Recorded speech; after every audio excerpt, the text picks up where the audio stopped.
Assalamualaikum warahmatullahi wabarakatuh. Apa kabar Ananda soleh dan soleha? Semoga senantiasa dalam keadaan sehat dan senantiasa dalam keberkahan Allah Subhanahu wa Ta'ala.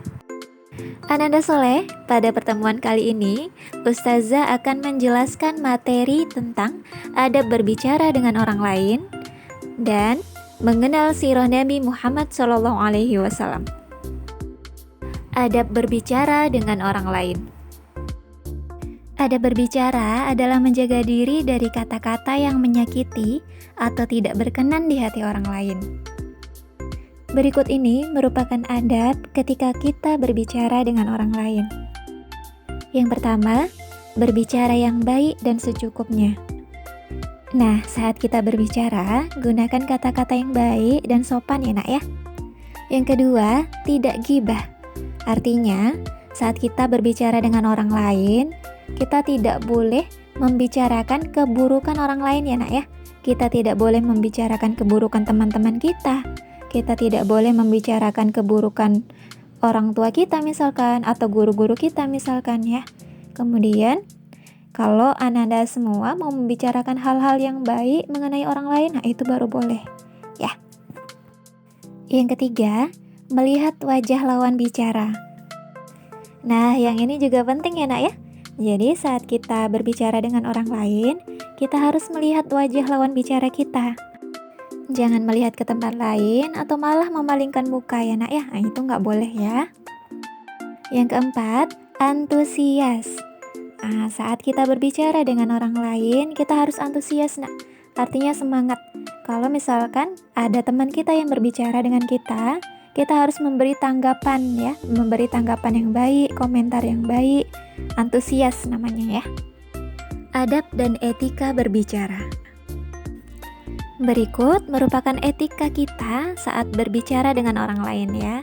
Yang pertama, tidak memotong pembicaraan.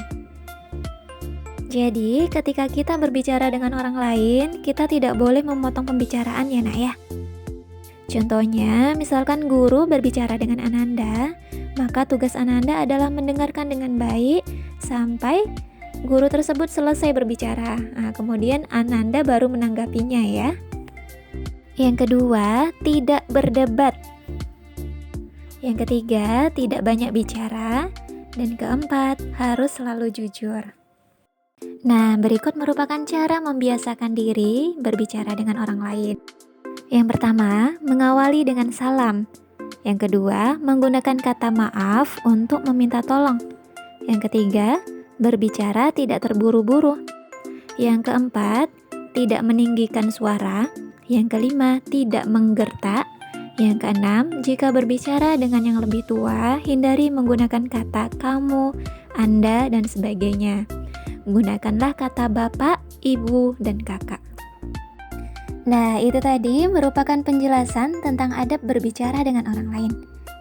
Ananda tahu, Nabi Muhammad merupakan manusia yang paling baik adabnya pada orang lain.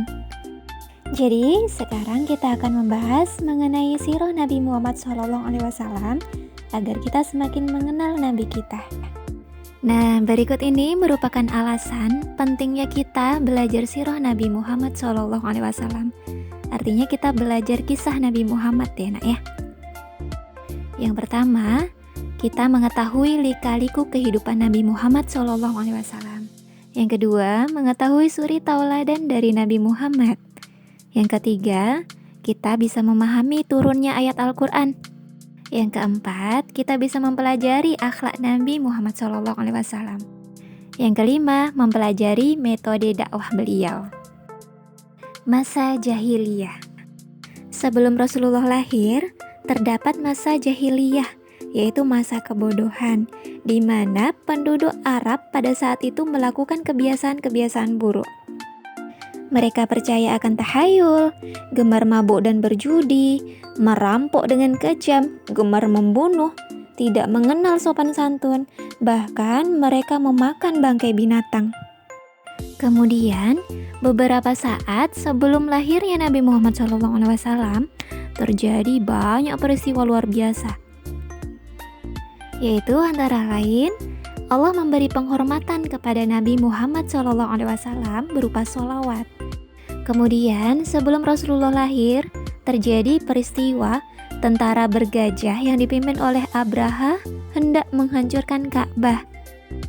Dan alhamdulillah penyerangan tersebut tidak berhasil karena Allah mengirimkan pasukan burung ababil yang membawa batu-batu dari neraka untuk melindungi Ka'bah tersebut. Kemudian peristiwa selanjutnya sebelum Rasulullah lahir, api yang biasanya menjadi sesembahan kaum Majusi tiba-tiba padam. Selanjutnya saat itu jin tidak bisa lagi mencuri berita. Burung-burung berterbangan di langit Mekah, pohon kurma yang kering kembali berbuah, mata air kering memancar kembali, serta berhala-berhala yang menjadi sesembahan orang Arab roboh hancur semuanya. Nabi Muhammad merupakan nabi terakhir.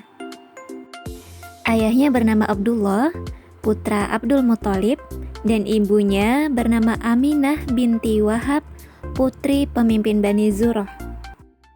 Ketika Aminah sedang mengandung Nabi Muhammad SAW, ayahnya Abdullah pergi berdagang ke Syriah. Kemudian, ketika Abdullah hendak pulang ke Mekah, Abdullah jatuh sakit hingga beliau meninggal dan dimakamkan di Madinah. Kemudian, pada tanggal 12 Rabiul Awal, hari Senin, tahun Gajah, bertepatan dengan bulan April tahun 570 Masehi, Bunda Aminah melahirkan bayi laki-laki yang kemudian dibawa oleh kakeknya Abdul Muthalib mengelilingi Ka'bah untuk bertawaf. Bayi laki-laki tersebut diberi nama Muhammad agar menjadi orang yang terpuji di sisi Allah dan seluruh manusia. Sebagai rasa syukur atas kelahiran Nabi Muhammad SAW, Abdul Muthalib menyembelih unta, kemudian membagikannya kepada masyarakat Mekah. Saat bayi, Nabi Muhammad pernah disusui oleh Suwaibah, yaitu budak Abu Jahal, hanya beberapa hari saja. Kemudian Nabi Muhammad disusui oleh Halimah dari kabilah Bani Sa'ad. Nah, itu tadi merupakan kisah atau sirah tentang Nabi Muhammad SAW.